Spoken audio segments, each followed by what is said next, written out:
बड़े लोग जो हैं वो एब्डोमिनोप्लास्टी या टमी टक को कंपेयर कर रहे होते हैं बैरिएट्रिक सर्जरी से। मैं पहले भी बता चुका हूँ कि बैरिएट्रिक सर्जरी और टमी टक ये दोनों बहुत मुख्तलिफ चीज़ें हैं। जो टमी टक है वो है बेसिकली कॉस्मेटिक सर्जरी, जो प्लास्टिक सर्जरी जिसको हम कहते हैं। वो हम कहते हैं कि उससे सिर्फ आपका वो जो लटका हुआ पेट है वो कम हो जाता है। फॉर एग्जांपल एक पेशेंट है, वो थिन लीन है, पतली सी लड़की है, प्रेगनेंसी की वजह से उनका पेट लटक गया, अदरवाइज़ उसका बॉडी जो है वो ज़्यादा नहीं है, वज़न उसका ज़्यादा नहीं है, तो उस केस में एब्डोमिनोप्लास्टी समझ में आता है, अच्छा है। लेकिन अगर कोई कह रहा है कि मैंने वज़न कम करवाने की सर्जरी करवानी है, या पेशेंट को ब्लड प्रेशर है उसके लिए सर्जरी करवानी है, या पेशेंट को शुगर है, वो कहता है कि मेरी शुगर ठीक हो जाए उस वजह से सर्जरी करवानी है, कुछ पेशेंट को पीसीओएस होता है, कहते हैं कि उस वजह से सर्जरी करवानी है, या पेशेंट को मोटापे की वजह से सांस का मसला हुआ होता है। तो ये जो मेडिकल बेनिफिट्स होते हैं ये आपको बैरिएट्रिक सर्जरी में मिलते हैं।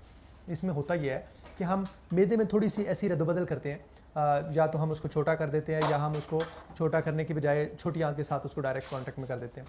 तो उससे ये होता है हार्मोनल चेंजेस आते हैं बॉडी में, वो वाले हार्मोन्स जो आपको मोटापा बना रहे हैं वो कम हो जाते हैं। इस वजह से आपका मोटापा कम होते होते उसमें ये नहीं होता कि आपका सिर्फ बेली फैट जाएगा, उसमें आपके चेहरे का फैट, आपके कंधों का फैट, आपके थाइज़ का, आपकी लेग्स का, यानी कि इवन आपका अगर फैटी लिवर भी बताया हुआ है तो वो जिगर के ऊपर जो चर्बी है वो भी ख़त्म हो जाती है।